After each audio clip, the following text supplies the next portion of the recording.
Maquia me deu depressão. E é por isso que eu gosto dela.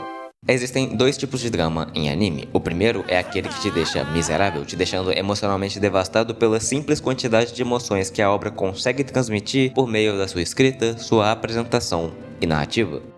Enquanto o segundo caso é aquele em que tudo é exagerado, melodramático, todo personagem é uma bicha que chora por qualquer coisa, a profundidade emocional é praticamente inexistente e todo outro aspecto da história se torna insignificante, já que o único objetivo acaba sendo te fazer chorar de forma barata. Você pode achar que eu tô exagerando, mas esse segundo caso é mais comum do que você imagina.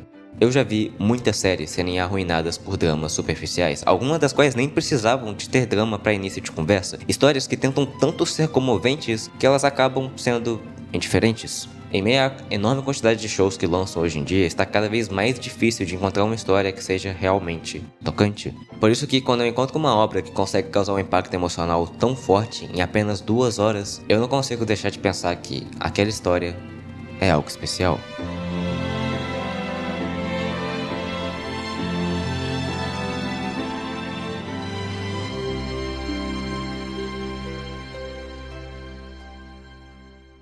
Sayonara no Asari Yakusoku no Hana wo Kazarou, que eu vou estar me referindo apenas como Maquia nesse vídeo, porque essa porra desse título tá no mesmo pique de um título de uma light novel de Sekai, segue a história de Maquia, uma garota órfã solitária de 15 anos que pertence a uma espécie conhecida como Yorfs, também conhecidos como o Povo dos Separados, uma raça de seres quase lendária que vive por centenas de anos e envelhecem muito mais lentamente do que humanos comuns, que vivem em uma colônia isolada, afastada do resto do mundo e registram as histórias de suas longas vidas, tecendo elas em tecidos especiais chamados de Hibio, que apenas eles conseguem tecer e ler as suas escrituras. Eles levam um cotidiano lento, mas tranquilo, até que uma noite, onde eles são atacados por filhos da puta em cima de dragões. Soldados de um reino próximo atacam a vila de Maquia esperando que uma das garotas da vila possam dar vida ao príncipe desse reino, um herdeiro com a mesma longevidade dos Yorfs, sequestrando eles e matando qualquer um que resistisse.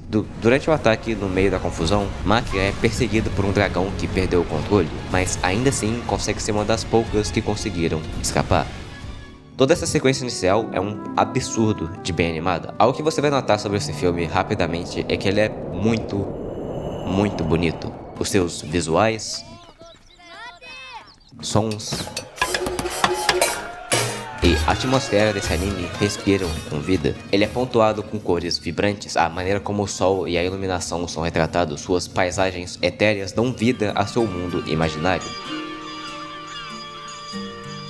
Ele te enrola em seu universo e não solta nem por um segundo.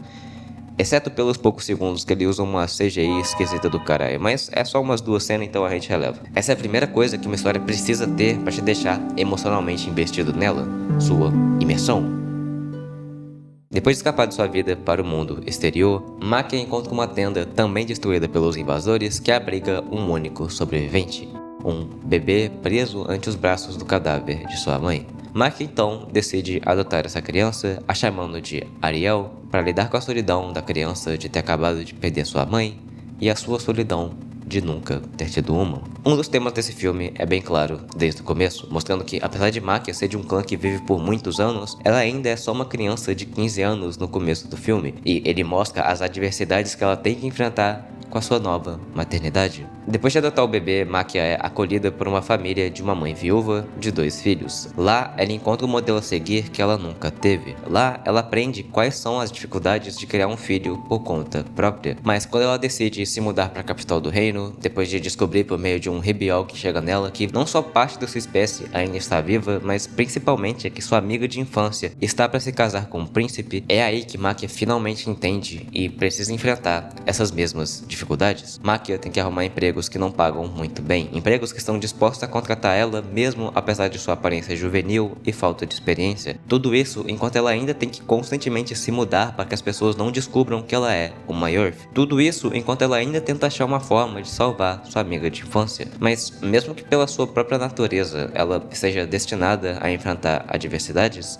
ela está determinada a não desistir. E ela faz tudo isso pelo bem do Ariel. O desejo de Maquia em relação a Ariel é de sempre tentar ser a melhor mãe possível, mesmo que ela lá no fundo sinta que ela nunca vai conseguir ser a mãe que ele merece. Essa é uma história poderosa por si só, até onde estamos dispostos a nos sacrificar pelas pessoas que nós amamos. Mas isso é só metade do que essa história tem a contar. A outra metade está no fato de que o filme também deixa muito claro desde o começo que Maquia vai eventualmente viver por muito mais tempo do que o seu filho. Somos constantemente relembrados da passagem do tempo e que eventualmente a vida é algo que tente chegar ao fim. O storytelling enfatiza o fato de que a espécie da Maquia vive por centenas de anos, se passando ao longo de décadas, múltiplos timescapes que vão desde que Ariel era uma criança até ele se tornar um adulto. E é por contar a história dessa forma que ele é capaz de nos dar uma perspectiva da transitoriedade da vida. E mesmo que esse filme não tenha uma das maiores vantagens de um anime de drama convencional de múltiplos episódios, onde você consegue passar muito tempo com os personagens e entender suas circunstâncias, é por contar a história dessa forma, com seus timeskips pontuados, que ele consegue passar a sensação de que nós realmente passamos muito tempo com eles. Não é à toa que esse filme de 2 horas pode parecer muito mais longo do que ele realmente é. Sua escrita é capaz de demonstrar e nos fazer acompanhar o amadurecimento dos personagens, à medida que eles envelhecem,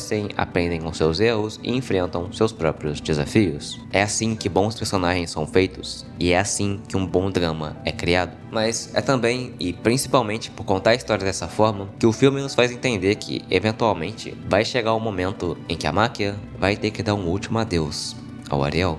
Esse filme transmite as consequências de estar preso à imortalidade e, de forma extremamente crua, mostra como é saber que você vai viver muito mais do que a pessoa com que você mais se importa. E, em meio a toda essa natureza cruel, a trilha sonora grita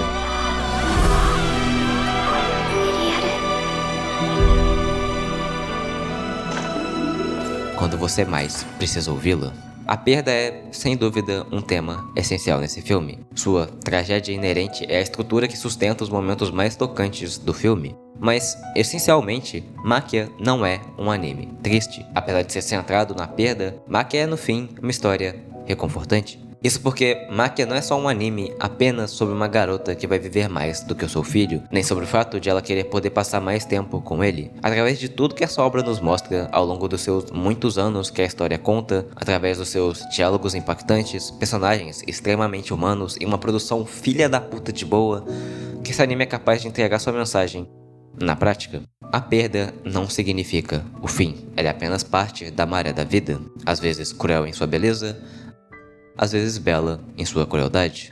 E mesmo que Maquia tenha que eventualmente dizer adeus ao seu filho, uma despedida nem sempre é uma marcada apenas pela tristeza.